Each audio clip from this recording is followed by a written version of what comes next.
On the news, Minister of Information and National Orientation Defense 2026 budget calls for improved funding.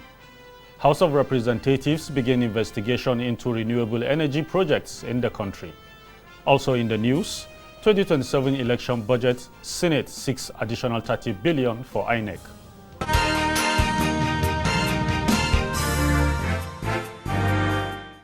Good evening and welcome to Parliamentary News. I am Abubakar Galadima. The Minister of Information and National Orientation, Mohammed Idris, has appealed to the 10th National Assembly to carry out legislative functions that will ensure better funding of the ministry as it's strategic in building a Nigeria with better values and national reorientation. This was when the minister appeared before the National Assembly Joint Committee on Information and National Orientation to defend the ministry's 2026 budget. Saliu Abdullahi Gwanara reports. As custodian of the policies and programs of Renewed Hope, the government spokesman is desirous to do more and sustain trust he is building to public communication through a more robust budget. Let me say that we are all aware of the budget performance in 2025 and the policy of government to take about 70% of the budget from 2025 to 2026.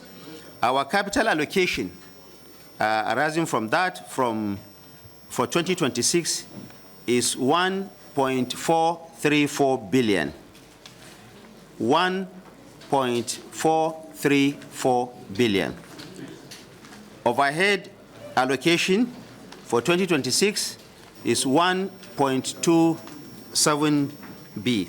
Now, let's talk about the performance. In 2025,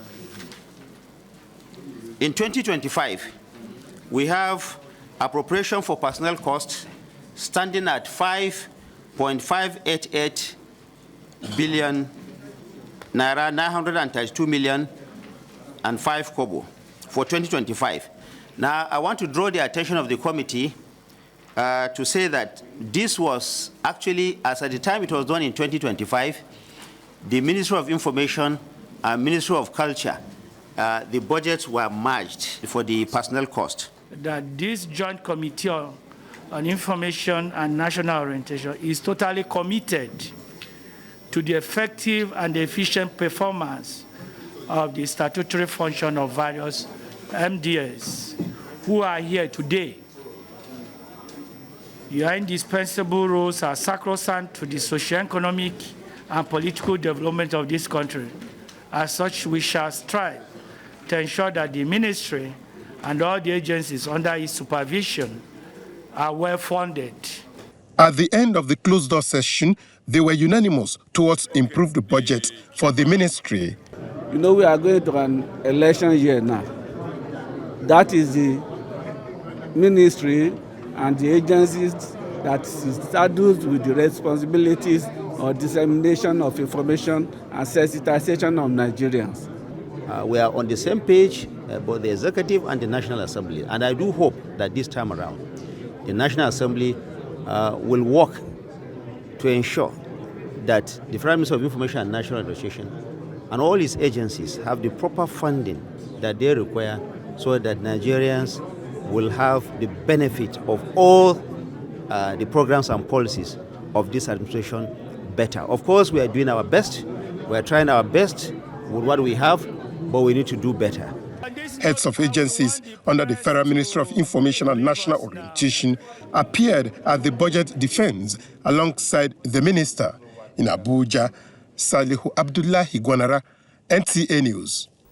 Minister of Arts, Culture, Tourism and the Creative Economy, Hannatu Musa Musawa, is making a strong case for revamping the sector, seeking a budget boost to unlock its vast potential. She stated this when she defends the ministry's 2026 budget before the Joint National Assembly Committee on Culture and Tourism.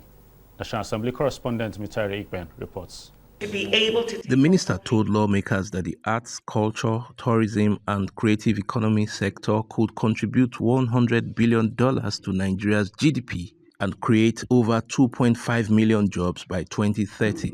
This potential, she says, can only be realized with significant investment in heritage sites, creative cities, entertainment infrastructure, and cultural hubs. For the tourism industry to be able to take off properly, we would need about at least 100 billion naira. And for the creative economy aspect of it would be another 100 billion naira. Because tourism, we're talking about developing Obudus, Yuankaris, Gashakas, so many places. Appropriation must therefore reflect efficiency, transparency, and tangible outcomes. With effective planning, transparency, and prudent utilization of resources, the approved projects and programs will be implemented smoothly. At another session, lawmakers advised the Federal Character Commission to desist from awarding contracts without receiving funding for projects. I know that in due process, before you award a contract, you have to have some percentage of money into your kitty for the renovation of offices, purchase of vehicles, documentation.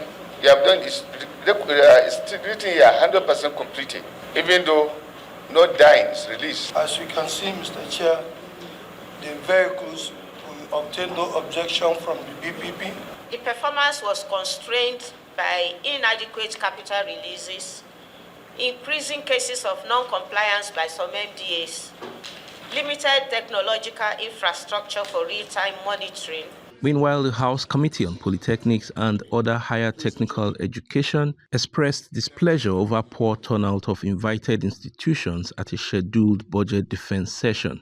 We invited 14 polytechnics here today, only 2 showed up. The budget defense session was adjourned for a rescheduled hearing with the affected institutions.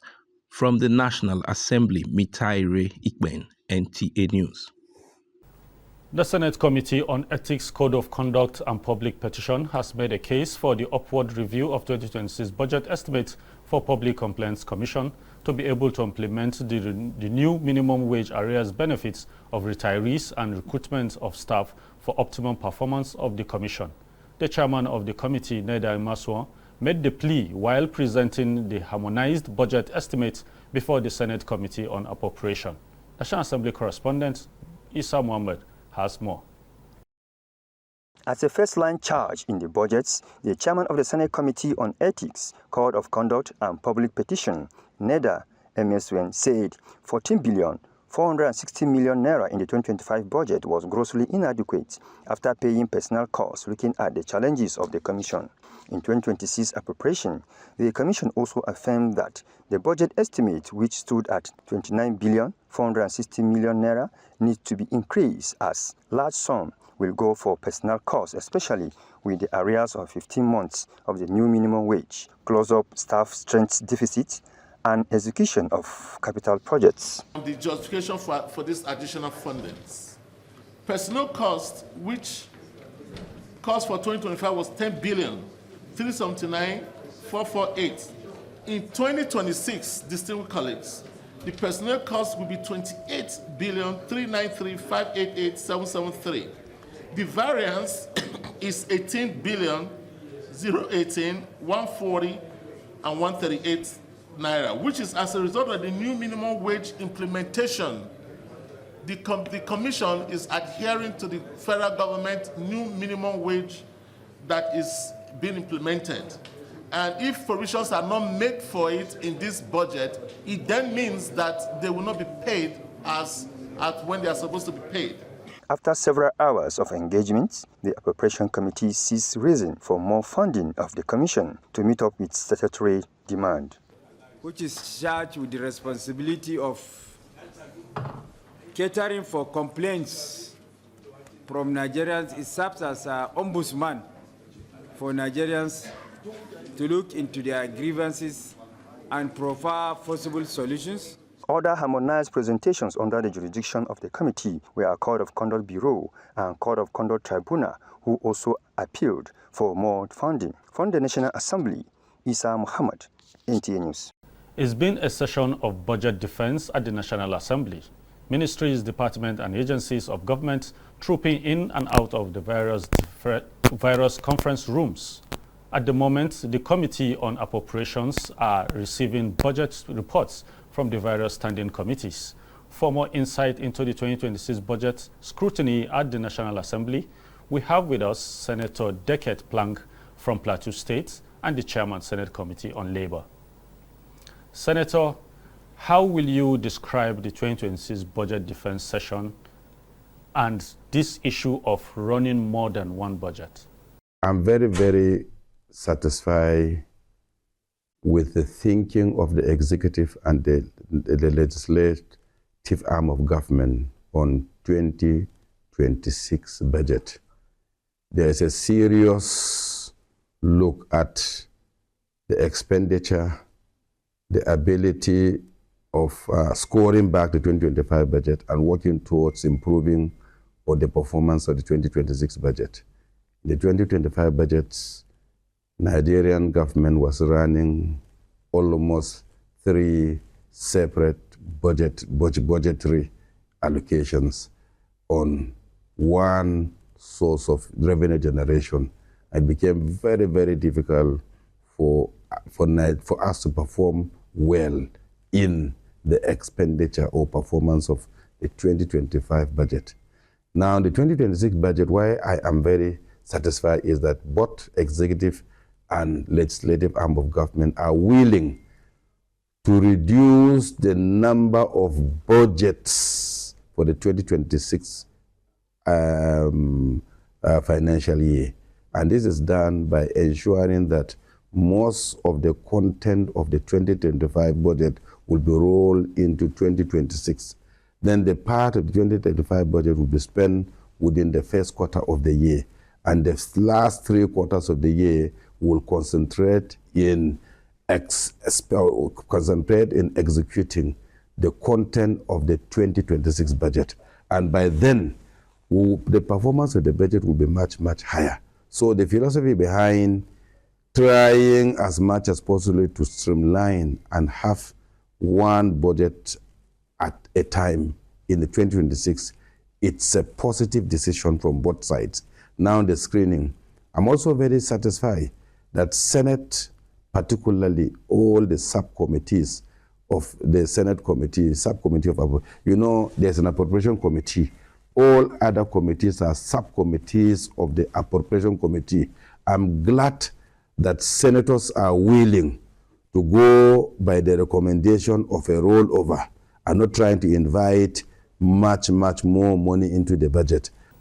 Are you satisfied with the level of turnout by MDAs? The head of MDAs, their presence is highly commended. I think we've not gotten where we find them not coming and people and turning back junior staff or junior staff in the department to represent the chief executive. I think it's commendable. How does this budget process implies representation? Very important because we represent the people. We're supposed to know the feelings of the people. We represent the over 250 million Nigerians scattered around.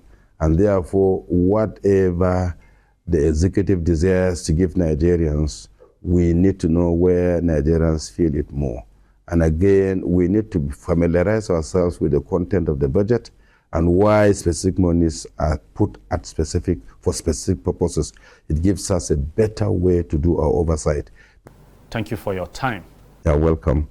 You are watching NTA Parliament News. We will take a short break. The news continues shortly. Every week, a voice stands out, a leader inspires, and a lawmaker makes the difference.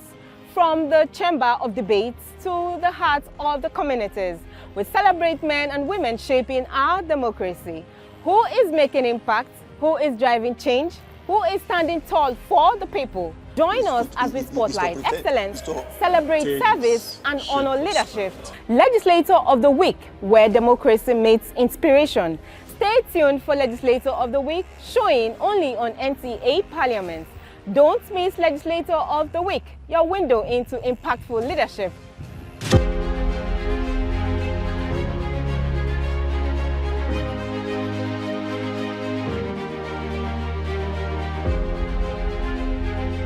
Welcome back.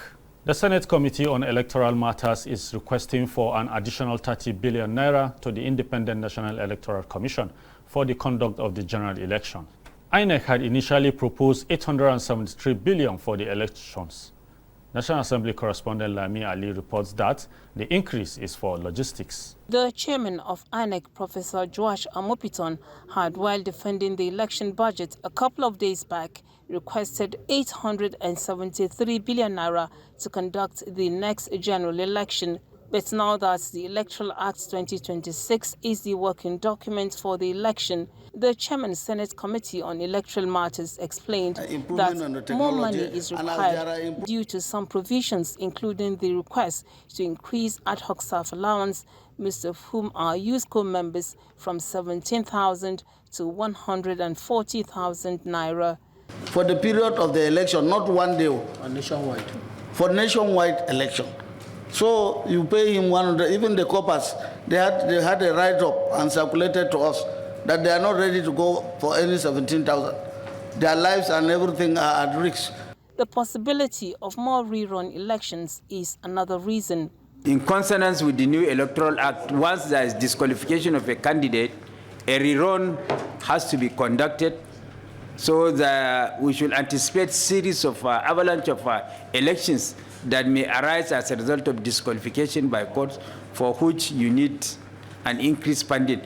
The Appropriations Committee pledged to consider the request, just as it supported more funding to agencies under the Senate Committee on Special Duties. NEMA and NAPTIP be placed on first-line charge to enhance optimum performance, attend to natural disasters and calamities with immediate effect. The State House has a total budget of 43 billion 191 million, which is also inadequate. Senate Committee on Labor and Employment, the Committee on Women Affairs, among others, urged the Appropriations Committee to allocate more funds to MDAs under their purview for optimal performance. From the National Assembly, Lami Ali, NTA News.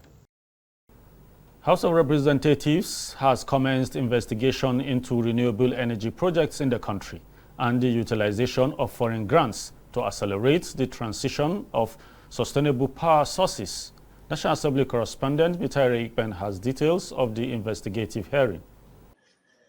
The investigation, spearheaded by the House Committee on Renewable Energy, is a fallout of a House resolution to strengthen Nigeria's energy security.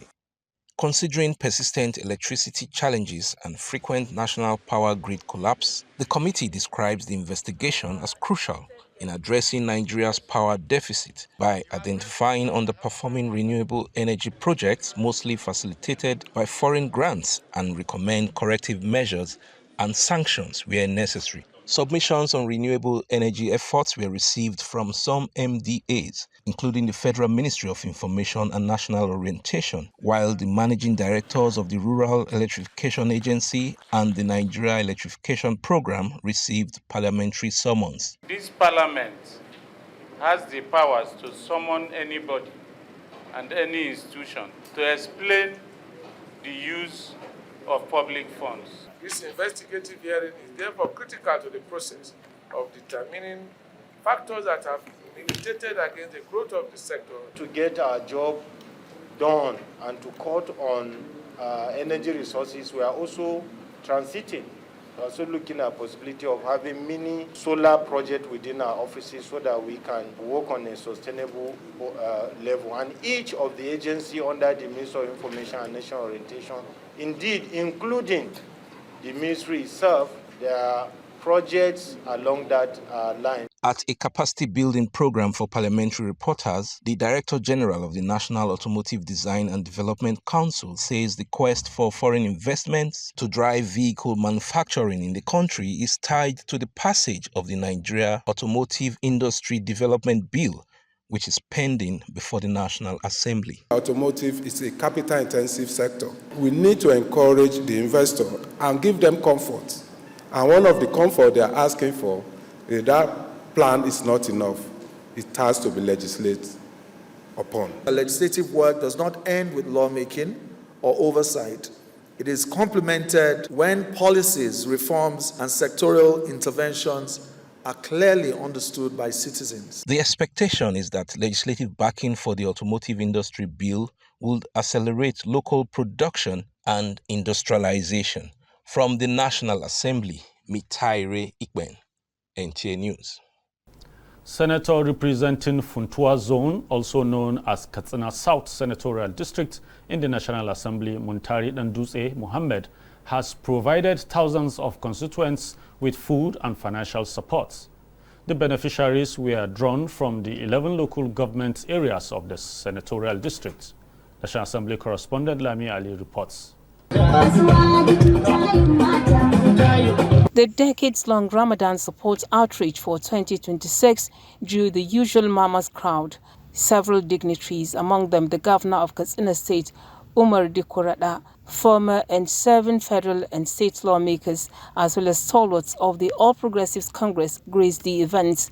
They commended Senator Ndutse for lending a helping hand during the period of the religious exercise.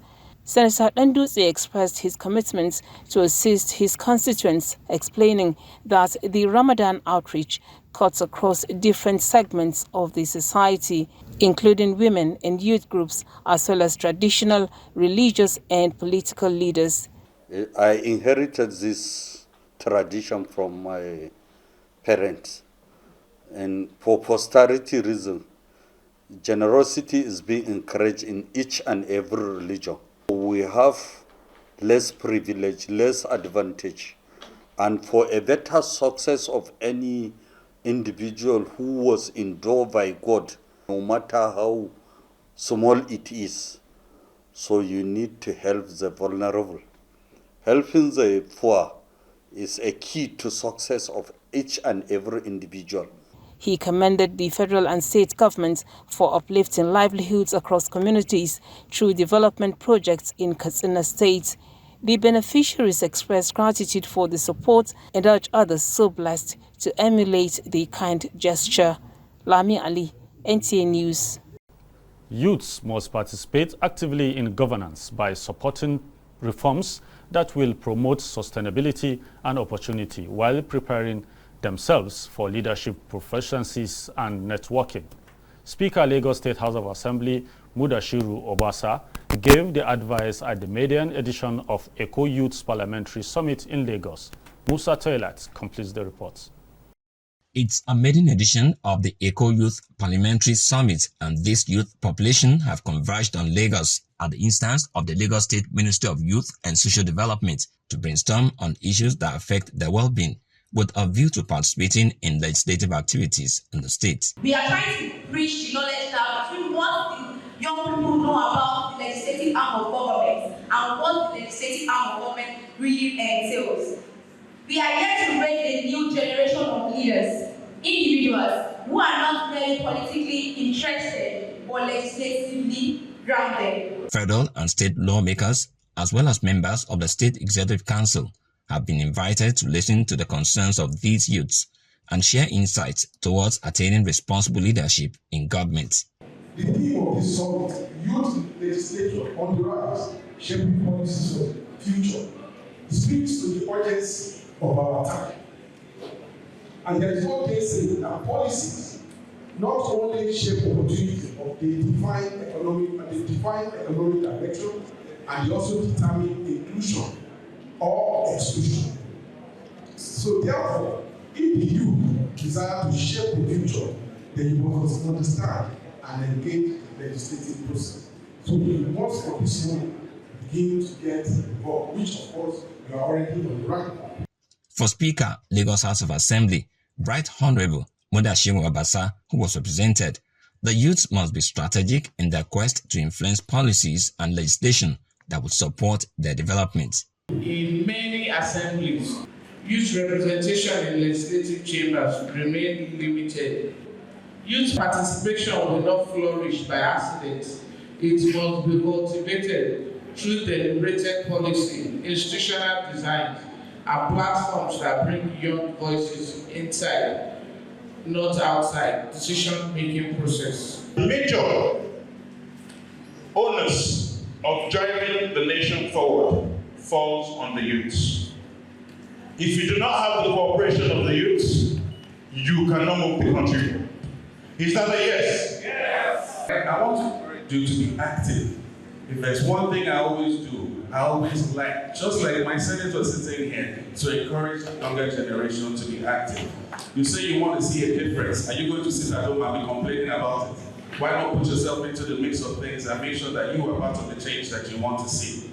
We must build leadership development platforms, policy training academies, like what we have, Leadership Academy, cross-generational mentorship, like you said, allow your representatives to mentor you. There were reactions to the outcome of the summit. Our expectations is for them to continue to teach, for them to learn, for them to unlearn, and for them to relearn, for them to listen and watch and make sure that, because at the end of the day, they're the future of Nigeria. You need to take advantage of the youth. You need to create policies that will make advantage, and they can take advantage of, and to be able to help themselves and improve their day-to-day lives, really. The inaugural Eco Youth Parliamentary Summit had the theme Youth Legislature on the Rise, Shaping Policies for the Future. In Lagos, Musa Tolel, NTA News. That's our package this evening. You can follow us for news updates on our social media handles showing on your screen. Thank you for watching and do have a great evening. I am Abubakar Galadima.